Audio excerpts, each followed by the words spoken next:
Madini Mazimba, I'm back again, and today I'll be sharing with you my views and thoughts on the album Eureka Eureka by Winky D. Now, Winky D is definitely a legend, that is a fact.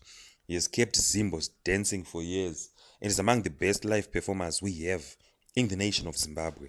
He is someone over the years who has delivered hit after hit and has a loyal legion of fans that follow him and make noise about his every move. He's one of those guys whereby if you attack him on social media, those guys they will be on your case. That I guarantee you. Now, his last album, Gombwe, it grew on me. As I listened to the album more and more, the mature topic, the mature themes that it tackled on that album, they sort of started relating to me more and more. But comparing to the previous Winky D albums, Gombwe did not get as much airplay as we are used. It was not as explosive. Back in the days of the Gaffer Life, whenever Winky D released something, it was everywhere. But on Gombwe, it was sort of like a change. The album was sort of largely absent, not from the streets, from the radio. For some reason, it did not get as much airplay as his previous albums, did. Now on Gombwe, you could feel Winky D was up to something, a new sound, a new vibe. I believe it was not there yet, but you could feel he's moving in a very interesting direction. And personally, I was curious to see how he was going to develop that sound going forward. Now, the announcement of this new project, Eureka Eureka, got me very interested. Winky hinted that there will be collaborations on this project, and over the years, a lot of artists have gone on interviews and they've complained about the unavailability of Winky D.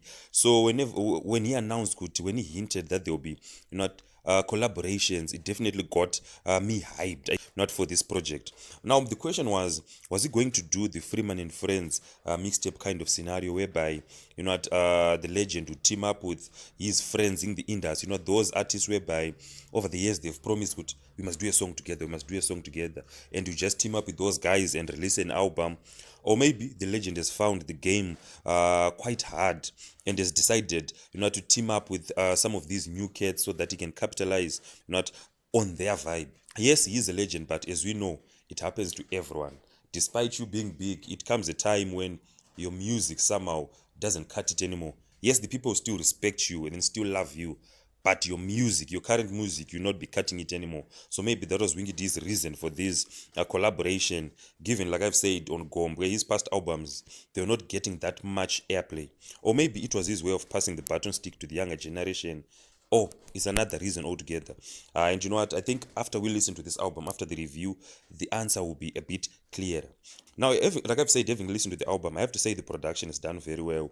Winky D is a legend, and in terms of sound, he's not one guy who's going to compromise. He knows he is a very, very big brand. So in terms of production, he did not compromise. He teamed up with many top producers for this project. And they all did quite well, and it's a refreshing shift because Winky D previously, Oskidu produced probably 3/4 of the album, and it sort of ended up becoming so monotonous. Whenever you listen to the album, especially like Gombo, for example, all the tracks ended up sounding the same. Having one producer, because each and every producer has their own signature sound.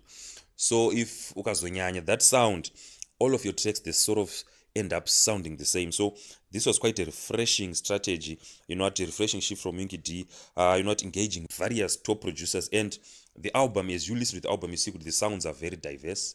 No one track, sounded the same as the other track. And Winky D also switched up his arrangement and singing style to fit the various arrangements throughout the project. So like I've said, there are no two tracks that sound the same on this album. Now, most of the arrangements, I have to say, they're just okay. For me, very few capture your attention, and that is because what Winky D was doing on this album with these collaborations is that he would take the sound of the artist that he has collaborated with. So with Killer T, he took the sound of Killer T. With Natty O, he took the sound of Natty O. With Talkie Vibes, and so on and so on.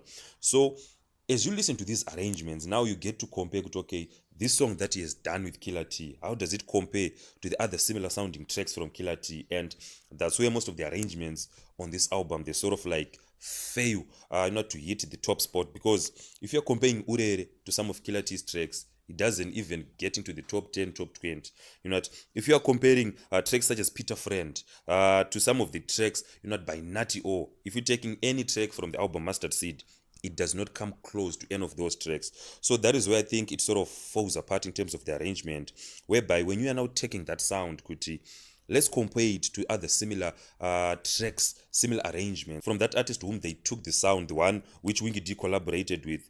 The tracks sort of start falling apart. So this sort of like applies to Sheka featuring Enzo Aisha. You know what? It doesn't cut it if comparing to the other Enzo Aisha tracks. Gonyera featuring XQ, Tears featuring you know what? Anita Jackson, High Grade featuring Emen, Urere featuring Killer T, XYZ featuring Confused. Now the few that sort of hold up as compared to the arrangements tracks such as Dreams featuring Saint Flo and Chauruka featuring you know Tokiva. You know what, with the Dreams it's produced very well, and you know what, it can give a run some of the big you know what, hip hop tracks. And Chauruka, it was produced very well, and comparing it to other Toki vibes, you know what, it cuts, it's comparable to some of the big Toki tracks. But then the few ones that I've actually loved, the few ones that really impressed me the most on this album, basically is the track Zimbo featuring Shingai. Now this is a beautiful track, and you know what, I've been a huge fan of Shingai for quite some time, and I'm very much happy with now a lot of Zimbos who get to know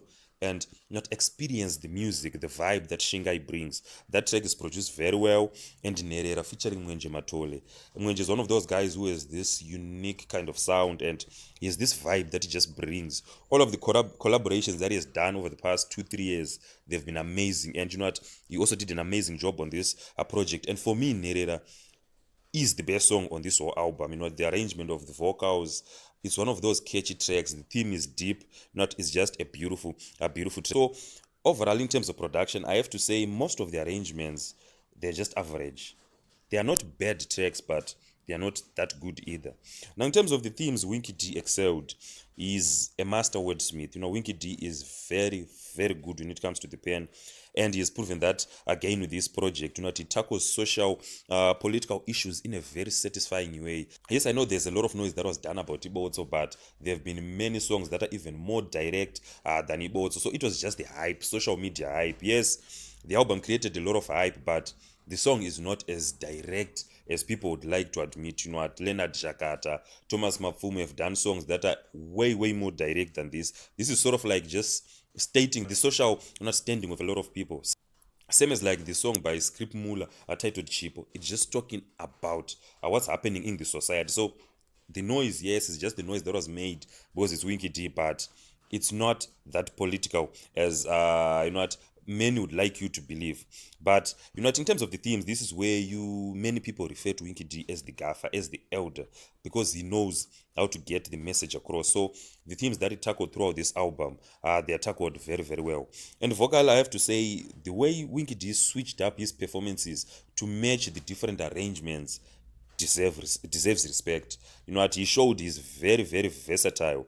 However, you know what, I believe the constant switching from hip-hop to this sound meant that we did not really get the peak Winky performance that we are used to.